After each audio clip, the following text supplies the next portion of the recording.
Good morning, church. My name is Carson, and that video does such a good job of encapsulating what happens on a Night to Shine. Night to Shine is a nationwide movement that our church is actually going to be a part of this year by the Tim Tebow Foundation, where they create nights for people with intellectual and developmental disabilities to have a prom night, have a date, to come and be treated like kings and queens. And our church is so excited to be a part of that this year. We need volunteers. We need help to make that night happen. So if that looks like something that you would be interested in being a part of, go by the Connect Center on the way out today, and they've got information about where you can sign up and all of the positions that they need help filling. There is a lot happening in the new year around here, especially during the week.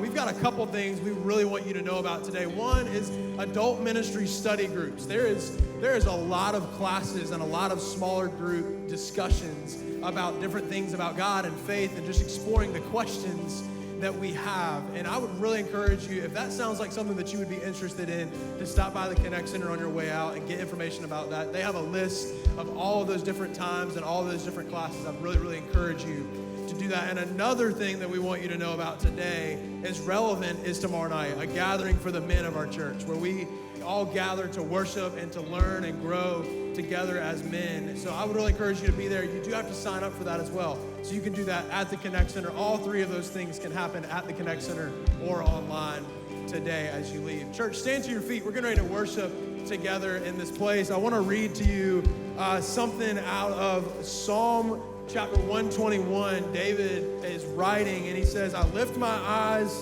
to the mountains. Where does my help come from? And I just picture him kind of looking out over the mountains and over his future and over his life, pondering all of the things that God had called him to do, all of the calling that was on his life. How am I going to achieve that? And then he goes to verse 2 and he says, my help comes from the Lord, the maker of heaven and earth. That is the God that we are worshiping this morning. That is the God who entered our story to be with us this morning. And I just want to encourage you, as you look at 2020, maybe it's dark, maybe you're in a season right now where it's really hard.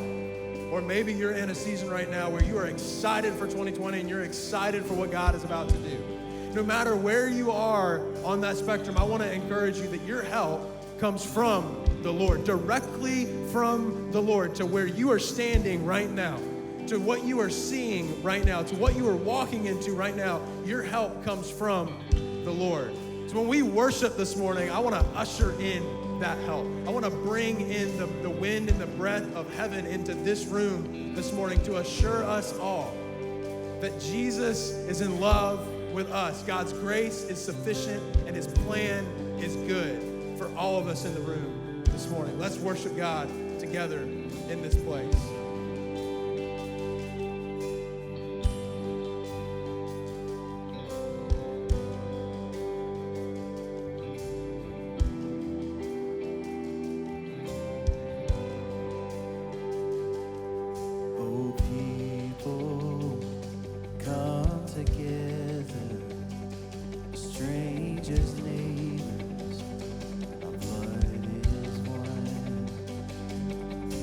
Children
kingdom come.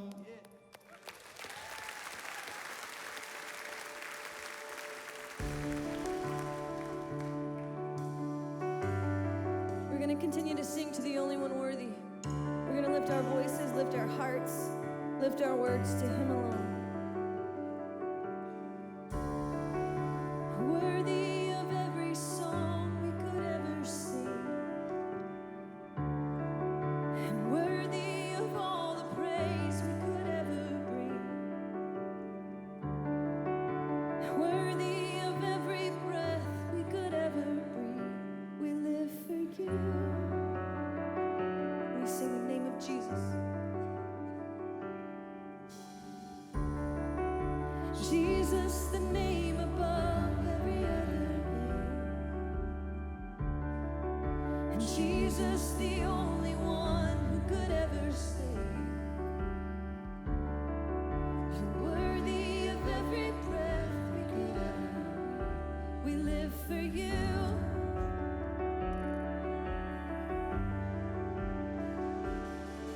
And holy, there is no one like you. There is none beside you.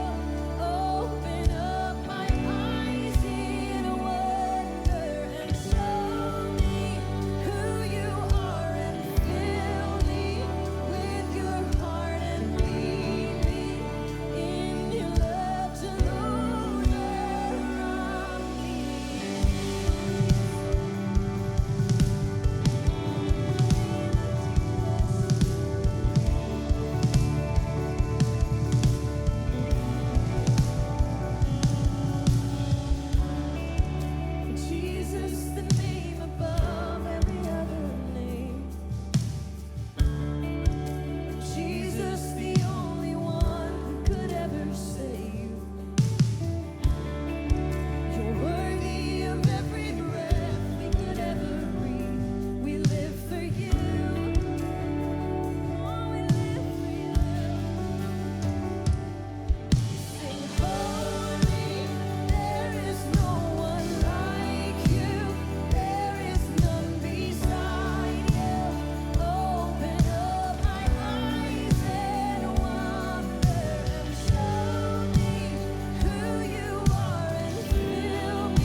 is who you are.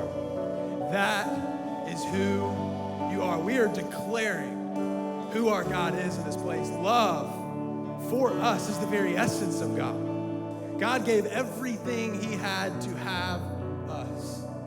Waymaker, miracle worker, promise keeper. That is who you are. That is such good news, church. That is such good news. It should cause us to sing. It should cause us to celebrate. It should cause us to be loud in this place. It should cause us to have hope and freedom and trust that we can live a life worthy of the calling that we have received. Who God is changes everything for us today, tomorrow, and yesterday. Church, that's good. We just declared something so powerful, and I hope that you feel that power, that you feel the sense that God is doing something in your life, because I believe that God is doing something in this room, that he is doing something in this church. Thank you for worshiping together as a family this morning. You can have a seat. I want to dig back to 2019 as though it may feel like it was a long time ago. We're only 2 weeks into 2020, but 2019 does feel like it's back there somewhere. So I want to reach back, and there's an initiative that Treasure Island, our ministry for elementary school kids, if you're not aware, does every year. It's called Change for Change, where they invite the next generation of our house that's elementary age to bring their change to church and to put it towards some form of an initiative every year. And this year's initiative was to raise money to go to Bangalore, India, through a partner of ours, Mission India. And so they invited all of the elementary school age kids, and the kids of all 4 of our campuses, just in the Treasure Island environment alone, raised $1,400 through the change that they brought on Sundays throughout the course of December. That's incredible. The generosity that's welling up in the next generation of our church is palpable. It's important. It's something that we should recognize. So our church, us, this room, and the other 3 rooms that are meeting right now at our other campuses are matching their gift of $1,400 to send to Bangalore, India. And I love this so much because it connects in multiple different areas. Yes, it connects in generosity, but we're sending encounter trips to that very city this year. So teams and people from our church are going to be able to see the 5 Bible clubs that money is being able to create. And just a quick note about this city. That city is bigger than any city in the United States. And it has over 600 groups of unreached people groups, 600 different groups of people. So the need is large. But guess what? Our God is bigger. Our God is moving. Our God is moving in the elementary school kids of our church. Church, this is powerful. This is important. This is a move of God that's important for us to come alongside of. So I'm so excited that our church is matching that. I want to invite our volunteers down, and we do this every week. We ask our church to give. We ask our church to partner with us, and we say often that we never want it to feel like a guilt trip, because we don't. We don't believe God is a taker. We believe God is a giver. We believe that God gave Jesus to us and for us. So today, if you feel led to be a part of the movement of God at Port City Church, we would encourage you to partner with us in that way. But if you're not feeling that push, if you're not feeling that sense, don't feel any pressure. But what we do know is that God is moving, and we are excited to be a part of what he's doing. So just a second, Mike's going to come out and continue a series that we started last week called Fear and Love. Thanks, church.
Good morning.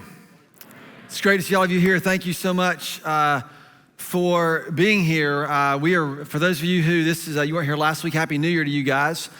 Very excited about just today, where we're going and what we're kind of learning together. If you were not here last week, we began this series really exploring some connections. And part of what I try to do whenever I'm thinking about things, and it can be anything, I try to think about how one thing connects to another. There's always obvious connections, and there's things that you can sort of see and think.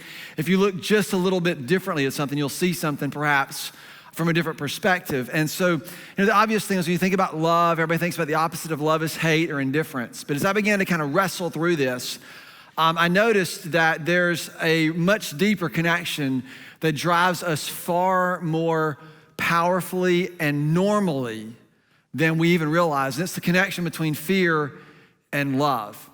And so that's what we've been talking about, or we started talking about last week. We're gonna spend a few weeks on this together because it drives us more than we think that we even know. That's what we're gonna just kind of take a test today to do that. So we're gonna jump right in because if you were not here last week, I'll do a quick review. And I'm gonna draw some things that y'all are super familiar with if you've been around here for a long time. Everybody knows what this is. We did this last week. Some of you are going, this is the same message he preached last week. That's actually the trick. I just do the same message every week. And yeah, I'm just kidding. So it looks like this. And what we talked about, this, for those of you who weren't here, it's encounter, formation, expression. And what this is a very simple progression or process by which you come to be the way that you are. One of the reasons this is really important for us to get our heads and our hearts around in January is this is the time of year when everybody's thinking about being something different. In fact, we're 12 days in, and if you pick New Year's resolutions, the odds are you've already broken them. If you picked a word, you're still in the game. Now, I haven't picked my word yet. I'm about a week out. I'm gonna finish this up. I'll probably have this finalized and picked sometime next week. And so if you haven't picked a word, there's still plenty of time, lots of resources to help you do that. It's very, very important because it frames what we see. The reality is I talk to a lot of folks and I get to do this, this stage of my life in different settings. I've sat with business leaders, executives in a company, from the ages of 30 up to 40, 50, 60 years old. And so I ask the question, you say, when you look in the mirror, do you like who you've become? And the amount of times you see people cringe or kind of choke on that idea, like, oh, wow, I didn't think I would be like this, or I didn't think this is what I would be. Just all the things that happen. And we sort of look back and we realize that we just happened to become some particular way. We weren't expecting it, didn't see it coming, and now that it's here, we don't really like what we see. And one of the biggest lies that we've been told in our culture is that we don't have a say in who we become, and that's just not true. We're not a victim of what our genetics, we're not a victim of our circumstances, we're not a victim of what's happened to us, although it plays a part. We're not victims of it because it's really what we set our eyes on, what we see, what we encounter that actually shapes and changes our heart. The problem is we're driven by something that we really don't fully understand. And that's what I want to help us do over the next few weeks together. Last week, I talked about the fact that everybody has a system. Everybody has a system. And the system that most of us operate under is sort of a seesaw or a system of scales where whatever happens on one side has to happen on the other. We create this economic system in our worlds. It includes our relationships, the way all these things sort of get played into this system. And that's how we end up living our lives. And if you were here last week, what happens is we end up looking at what everybody else is doing, the expression of everybody else's life. It leads us to either compare ourselves to other people to see how we can get ahead, or when we can't get ahead, we condemn ourselves and just resolve that that's just the way that we are and we'll never be any different. And this is what ends up framing us. One of the things that I believe, and in fact, it's really interesting, we talk about this idea, what are you gonna talk about, Mike, in January? Somebody asked me, what are you gonna talk about in January? I said, I'm gonna talk about love. I said, oh man, what a great topic. Everybody loves love, doesn't it? Everybody loves love. And if you're here and you're looking, we're gonna be in 1 Corinthians 13. It's a passage that most all of you are familiar with. 1 Corinthians chapter 13, I love his patient, it's kind, it's not jealous, it doesn't act unbecomingly. It's just most all of us agree with this. You can hardly find anyone who would say, I think it's a bad thing for someone to be kind. You can hardly think of anyone who doesn't think that patience is a virtue, right? We all agree, and the problem is, why then can't we do this? Why is it so few people experience or learn how to live like this? And the reason is because we operate in a different system. We all think of love as being a good thing. We all think of love as being something we ought to aspire to. We all think of love as something we ought to do for other people. Almost no one would disagree with that. You can be in here and listening to me this morning and not even believe in God and still believe that you should love other people. That's a good way to live. We all sort of believe this. It's just innate in what human beings sort of come to believe or think or sense. The problem is most of us don't really have a definition of love. In fact, one of the things I heard a few years ago, I was in a group and one of the guys was talking, he said, Mike, everything rises and falls on its definitions. Everything rises and falls on how well you and I define the things that we're talking about or living. And I was just gonna ask you, when I say, what is your definition of love, do you have one? Do you have like a crisp definition of love? I'm not talking about love is patient, love is kind. That's a description of love. I'm talking about, do you have a definition of love? And usually what I find is most people say things a lot, and just while I'm at it, a lot of people, and maybe not you, but those people over there, they don't have good definitions for most of the things that we pursue and give our whole lives for. I do this all the time. Whenever I'm with people, I ask them, do you have definitions of the things that you're really aspiring for? Like a written, concise definition, something you could say, if someone says, what does this mean? You could say, this is what it means. Do you have a definition of money? Do you have a definition of education? Do you have a definition of sex? Do you have a definition of marriage? Do you have a definition of a husband or a wife or a parent or a father? Do you have definitions?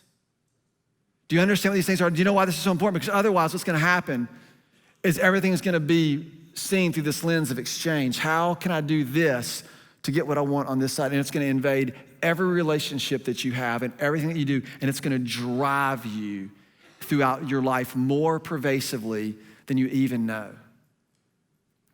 So what I begin to see here, and this has been, kind of years in the making, trying to understand this, is 1 John, right? I talked about this last week. Beloved, let us love one another. Everybody agrees with that.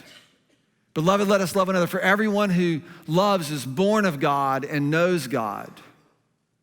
Everyone who loves is born of God and knows God. It begins to speak to source. Whoever does not love does not know God, because God himself precisely is love. We began to look at this last week, and we noticed some things from verse 13 and 14. It says, this is how we know that we live in him. It talks about the fact that we have learned to know and to rely on the love that God has for us. And it starts speaking to source. It starts speaking to source. We come to the end, and this is where we kind of launched from, or ended last week. We're going to launch from it today. 1 John chapter 4, verse 18, it says this: there is no fear in love. There is no fear in love, but perfect love drives out fear, because fear has to do with punishment. If you remember last week, we talked about the fact that punishment isn't just the sentence that's been proclaimed over you because of what you've done wrong. Punishment at its very essence is that you are cut off from what you want. And think about this, whenever you are threatened with not getting what you want, the first emotion is almost always this, it's a response of fear. I'm afraid this isn't gonna happen the way I want it to happen, and then a whole other level of things happen. Do you know what happens neurologically to people? Psychologically, neurologically, you know what happens to us whenever whenever we're threatened, whenever something happens to us? There's two primary responses that sociologists and neurologists have defined and demonstrated this, and it's something we call it, and whenever something threatens us, two reactions we have. Number one is fight or flight, right? We've all heard this. We're either gonna fight or we're gonna run for our lives. One of those two things happens. And it's also interesting that they tell us, they know this to be true, that whenever this happens, whenever we get frightened, whenever this happens to us and we feel threatened, all the blood leaves our brain, it rushes to our extremities, so we can either put up our dukes and fight or take off running, and you stop thinking. This is kind of why people say such stupid things when they're mad or threatened, because we're literally not thinking. All the blood has left our brains. There's this response, this reaction that happens when we live in this way of fear. And the problem is, most of us live this way all the time. We don't even realize it. We are so chronically, we're not necessarily physically trying to fight or to run. But emotionally, man, we are so guarded and so protected and so unable to offer ourselves to another person because we're afraid of what might happen to us or the advantage they might have over us, or that we might be cut off from what we want. We might not get what we want, and fear ends up driving all of these things. And what this says is you don't need to just muster up some courage and be brave. It says that you need a force that can actually drive that way out of your life once and for all. It says that perfect love drives out fear, because fear has to do with the fear that you won't get what you want. Fear has to do with there's a carrot in front of you that as soon as you get there, it's gonna be yanked up and you're gonna miss out. The one who fears has not been made perfect in love. And immediately, most of us kind of, well, I guess that's me. I guess because I fear, I just don't have what it takes. I'm just not good enough. I'm just not spiritual enough. I'm just not a good enough Christian. I just don't have enough faith. If I were that way, then I would be. That's not what it says at all. It's just simply establishing a condition, and I believe a possibility. What it says is that there's a possibility for you to be perfected in love and live in a way that fear gets driven out. Now, I want to be really, really clear when it comes, and just make this clear, because it's going to take us a few weeks to do this. I am not suggesting that you will never have reason to be afraid. I'm not suggesting that fear will never creep into your life or be a very real thing that you feel in those moments. What I am saying is that we don't have to be driven by it anymore. There's a way in which we can live that drives that way of thinking out. And we've got to sort of talk about this and explain it this morning. And that's what I want for us to do. I think that what happens in this system is this is the condition in which fear drives everything. We talked about this last week. What happens in our hearts when we start in this sort of mode is there are two things that happen. We judge and we justify. We have to make assessments, and then we have to make sure that we convince ourselves that those assessments are correct, and it starts this loop. And we're gonna talk more about this specifically today. Before I get any further, I wanna tell you this is Mike's definition of love. I had this conversation today. I've had it many times. I grew up in the 80s and 90s. I've read a lot of books. I came out of a lot of famous people saying that love is a decision, love is a choice, all those things. And those are all true things, observations about love. But to think that love is a choice is a definition, is an inadequate definition. A choice doesn't have the power to drive out fear. Or if so, that just puts the pressure right back on you, which is the problem anyway. So I began to think about this. What is love? And I did a whole series on this a few years ago, but I had to think about what is love. I'm gonna talk about we're called to love one another. This is something that God has for us. This is something God is. What is it that love is? How do you define love? So I began to noodle on this and spent some time, and this is Mike's definition. You can take it or leave it. But Mike's definition of love is that love is a force that breathes worth and value into the soul of another or a human. It's a force. It's a force that breathes worth and value into the life of a human being. Now, the reason you have to think of this is because you have to think of love as a force and not something that you do or don't do, because it has to have a source. The beautiful thing about the gospel that's unlike anything else in the world that we know as humans is that this force of love is personal and was demonstrated in the context of a relationship, that God came to us in the form of his son Jesus to demonstrate his love for us, to breathe into us worth and value. Love is a force that doesn't keep you wondering if this is true. The devious thing about fear is that fear continually plays on your perception that that worth is either earned or deserved. That's what fear always uses. It always says, you're not gonna measure up, you're not gonna be enough, you gotta do, it always does this. So that's how we're kind of framing this, because I wanna look at this 1 Corinthians 13 and see if we can make some observations that help us understand what fear is or what it does to us. Most of us, when we start thinking about this idea that we think of sin and sin is bad behavior, so we resolve to do better. That's how most of this gets played out. Sin is something we did bad. We got to do some good things to balance out the bad stuff we've done. Sin is bad. Love is good, and that's kind of the basis of it. But sin isn't fundamentally bad behavior. Sin is being separated from the source. And I keep saying this over and over and over again. What you and I need is we need a source from which we derive life. We need a source from which we derive worth and value. That's what we need. That's what we're looking for. For some of you, this is why you're chronically going from relationship to relationship to relationship to relationship. Because you're looking for a source. You're trying to find a source of worth and value, or from job to job to job to job, or thing to thing to thing to thing, because you keep thinking that this will finally breathe worth and value. It'll finally tip the scales where I feel this way. And what I'm telling you, it is not a force that is sufficient enough to drive out what is actually driving everything that you do. And so we got to understand this. We got to test this. We got to understand what fear expressed looks like, because it doesn't just look like cowering under a couch or hiding in the fetal position somewhere unable to move. It's a lot more subtle and a lot more devastating than that. What happens is whenever we begin to compare ourselves to other people, what it fundamentally means, think about this. What sin does is it separates. It separates. So I read a book by Greg Boyd. It's called Repenting of Religion. It's a hard book, but his premise is that if you don't learn to love another person, your only other option is to judge them. I mean, think about this. Everybody, I assume, you have someone in your world that you are tempted to withhold love from. Maybe? You can think of somebody? No? All right, so those people out there who aren't in here listening, they know people who they're tempted to withhold love from. Why? Why would you withhold love from another person? It's really simple. Because you deem them unworthy of whatever it is you're going to do for them. That's just that simple. And we do this 1,000 ways.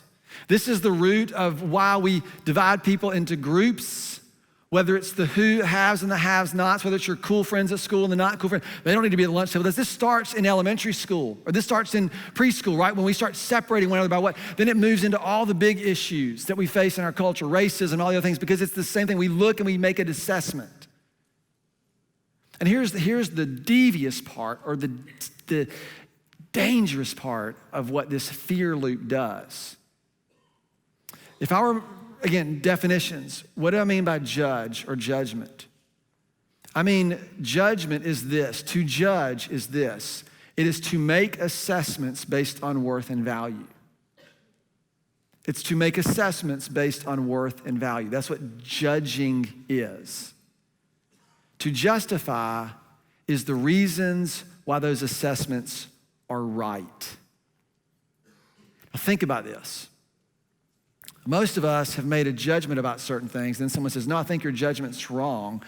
Is your first reaction go, oh, you're so right, my judgment's wrong, let me correct myself? No, it's to give them 17 reasons why you're right.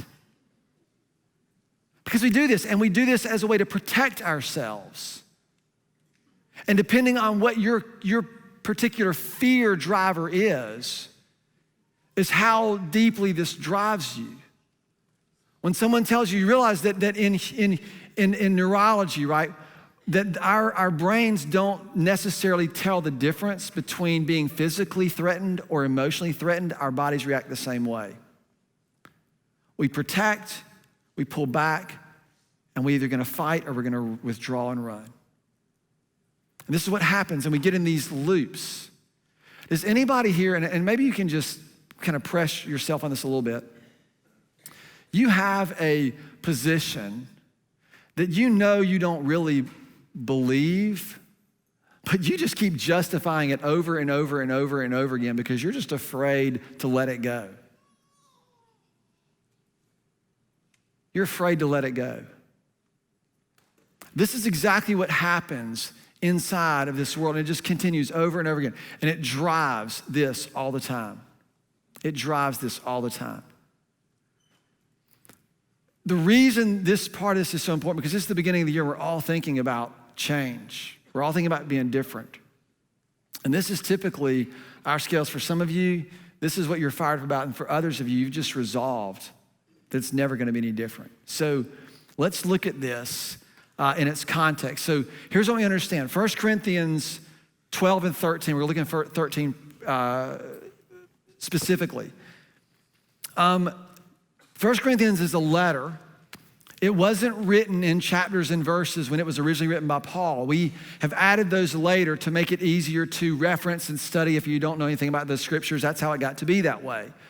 So when Paul was writing this letter, he wasn't like going, oh, chapter 13 ought to be the love chapter, I'll write that one. It was all just a flow from the ones before. And 12 is about this. 12 is about the body of Christ. That God has assembled us together. He's given each of us these gifts, and he wants us to work together and cooperate for his glory.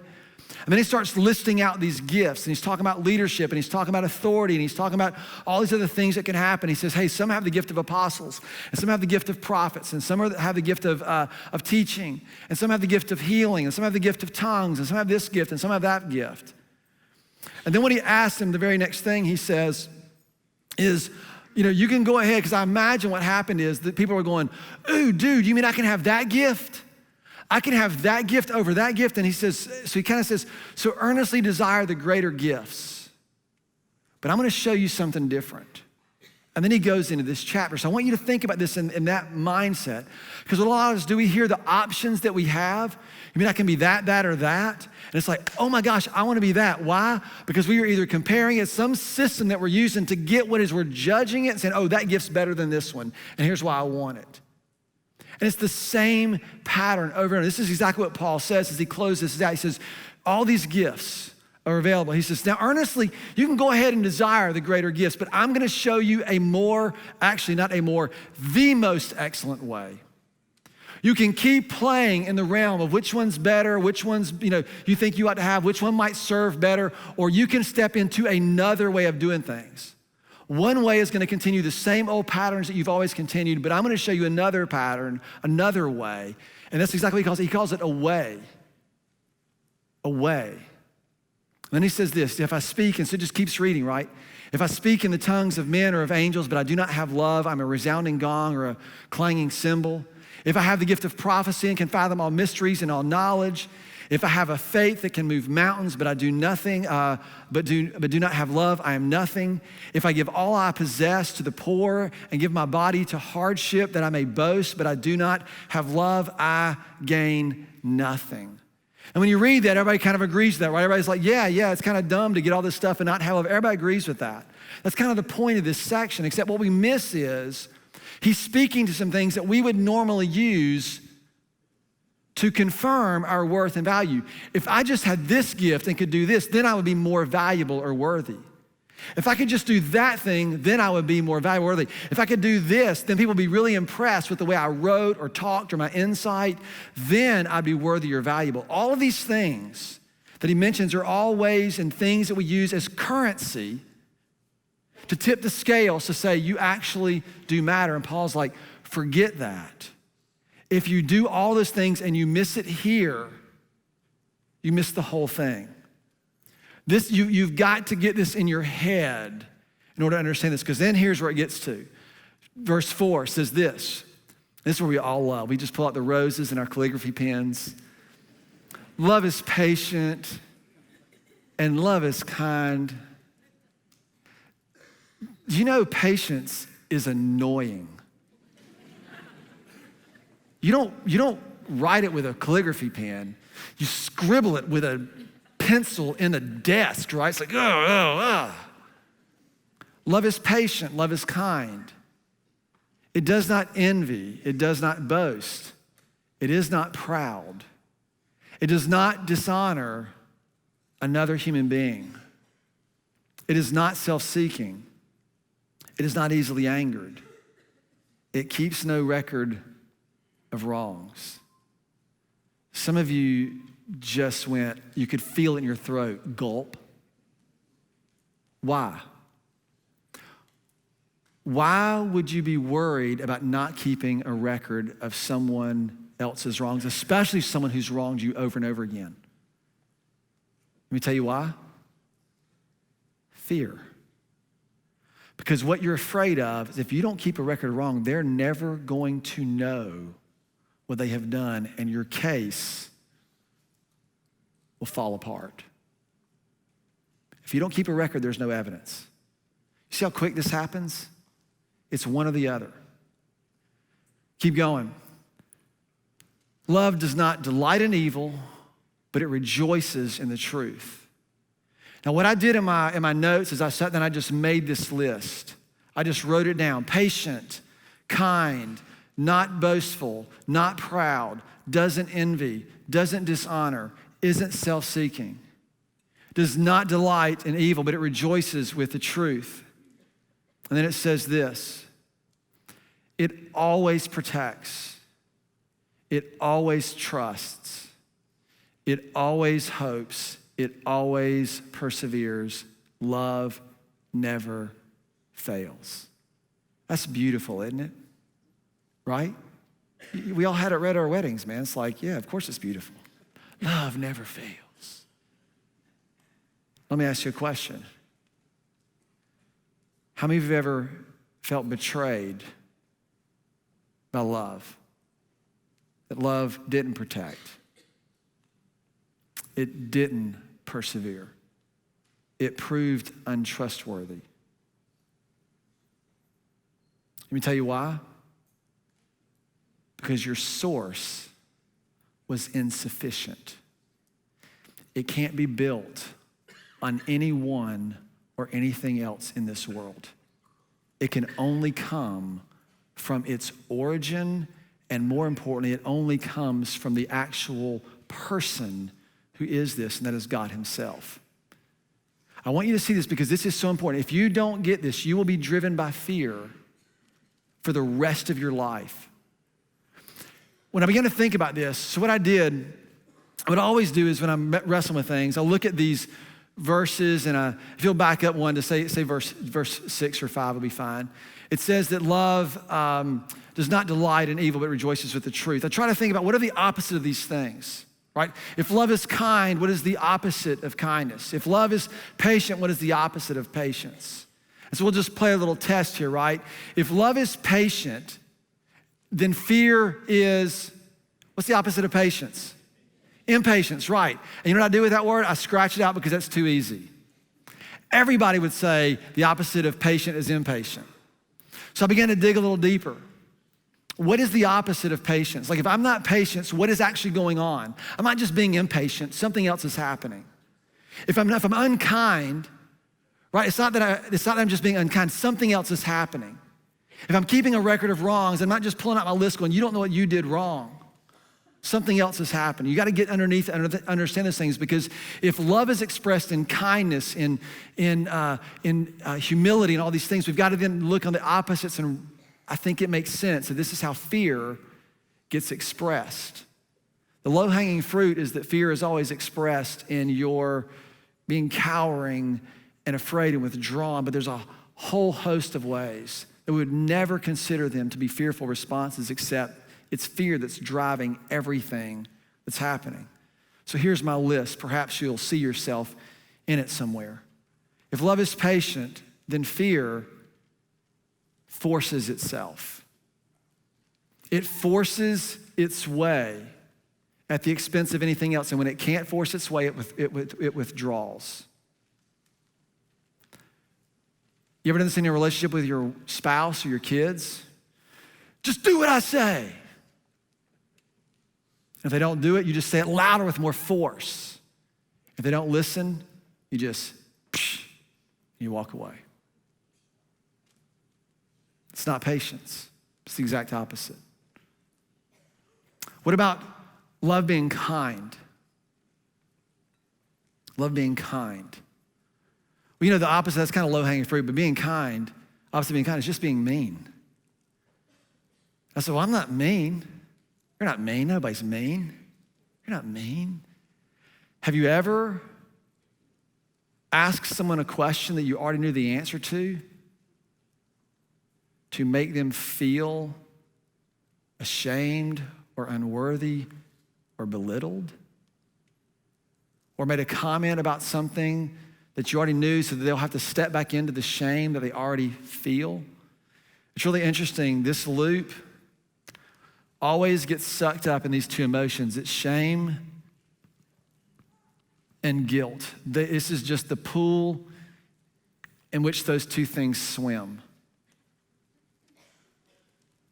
Have you ever done that to someone? You knew that if you said this or did this, they would feel that way. Did you see The Grinch, How the Grinch Stole Christmas?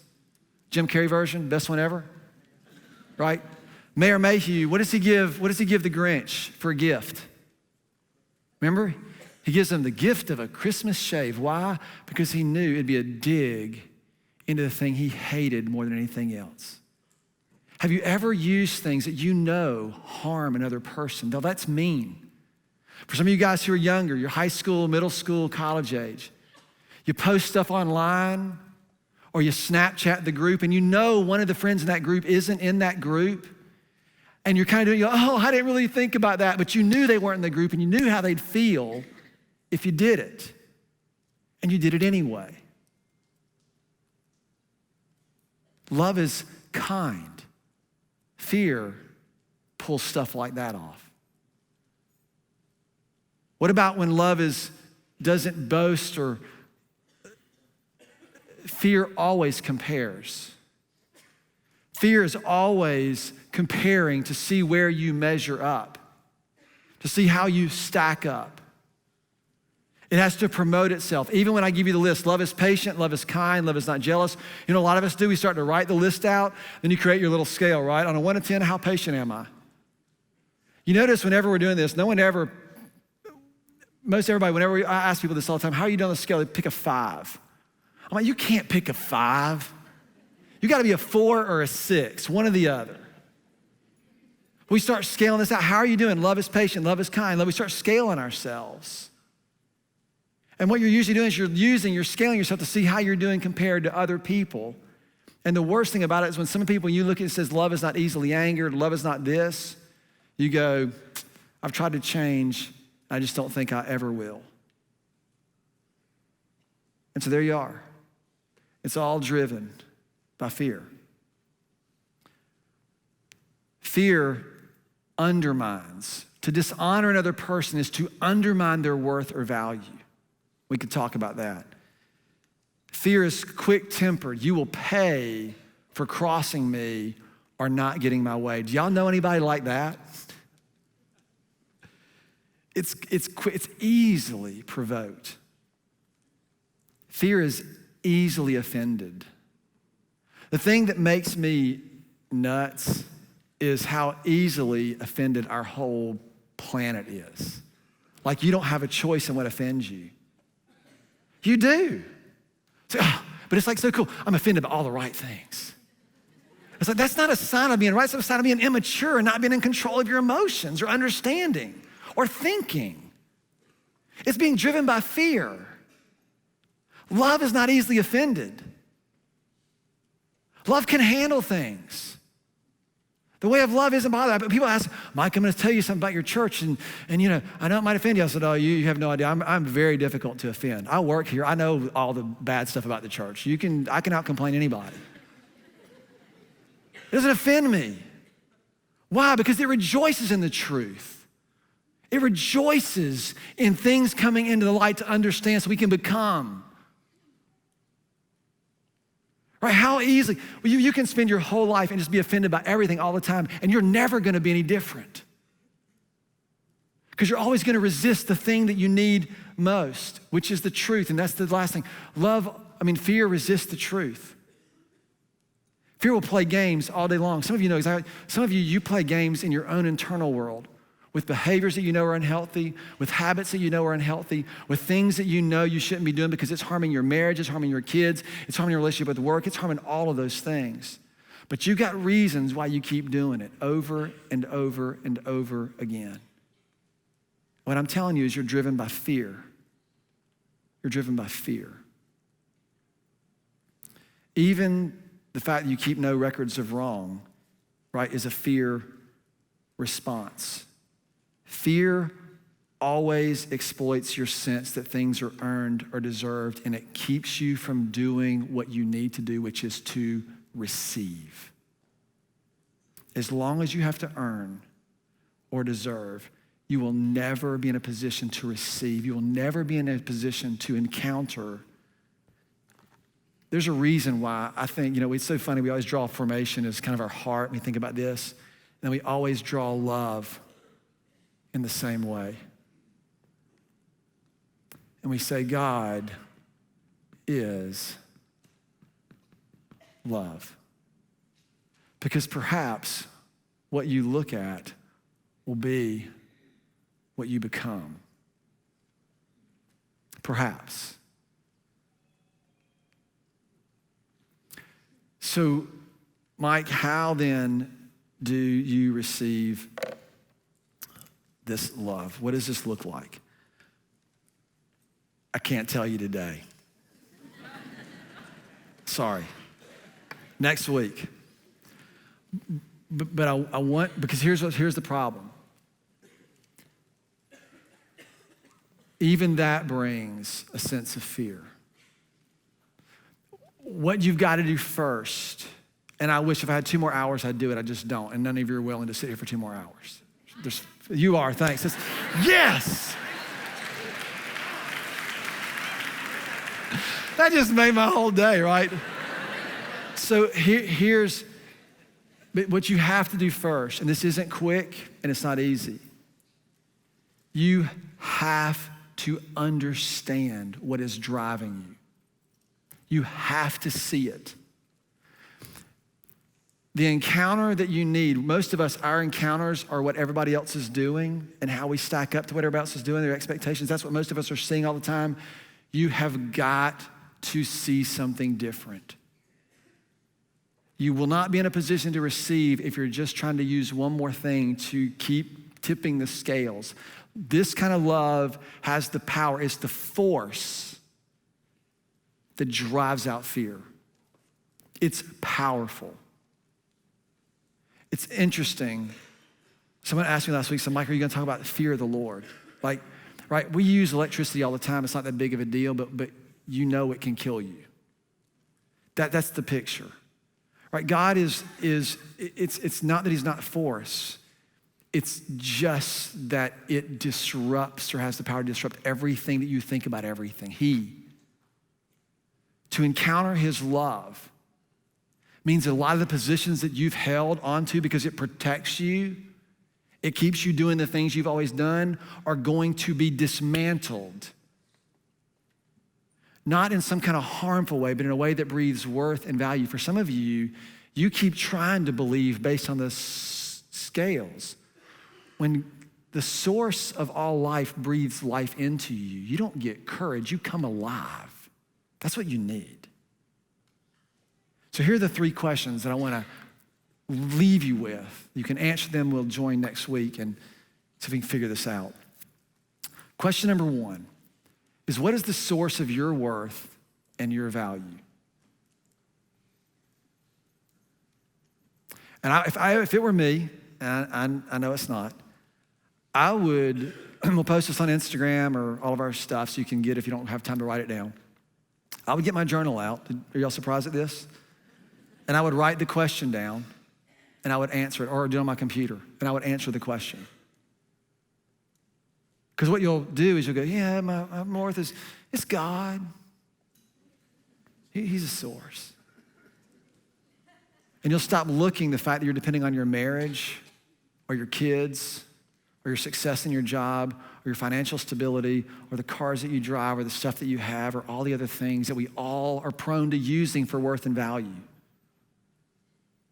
You'll miss it. Like, what is the source? Is it your own ambition? Is it the approval of others?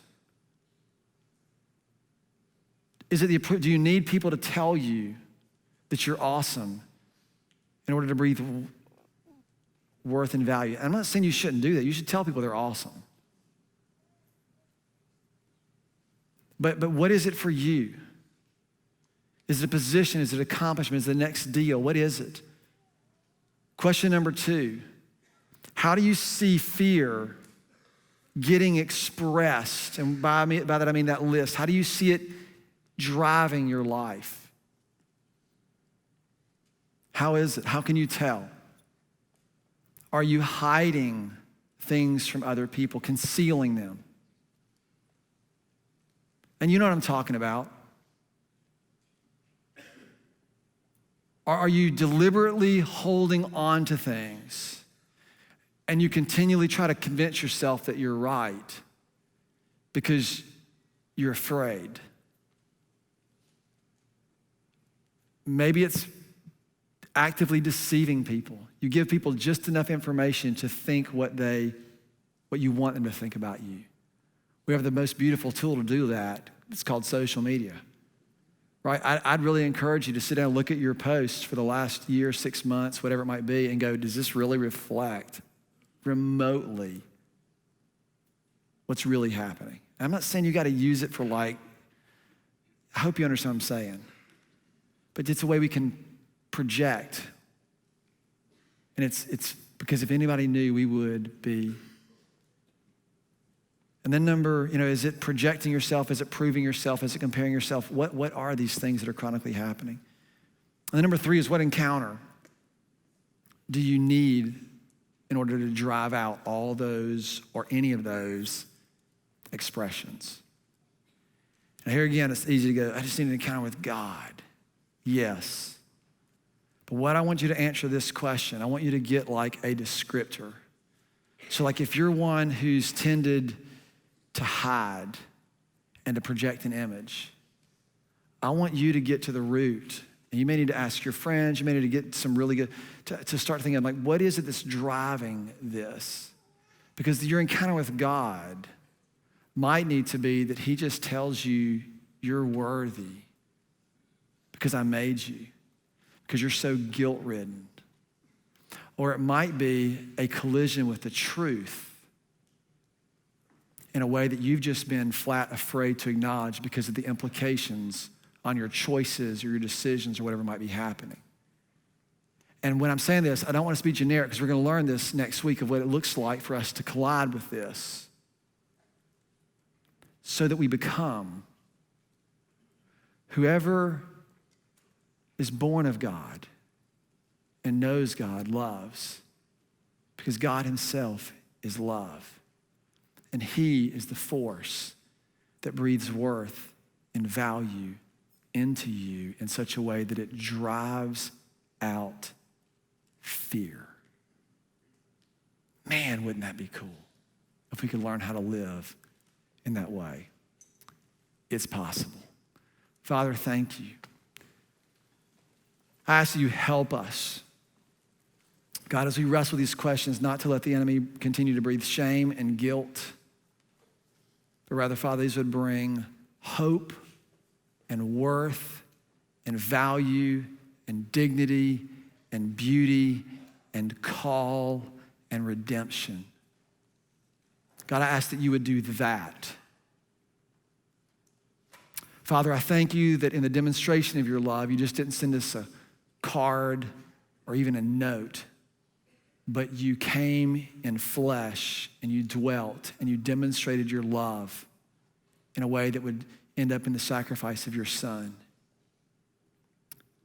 Father, let us receive that and trust that and encounter that, God, so that we become the very way we have been made and created. So, Father, I just want to lift all of this to you. I just pray for your Holy Spirit to speak and to work in our lives. Help us to become this kind of people. And I'll lift this name of your Son who you sent, who is our King. His name is Jesus. Amen.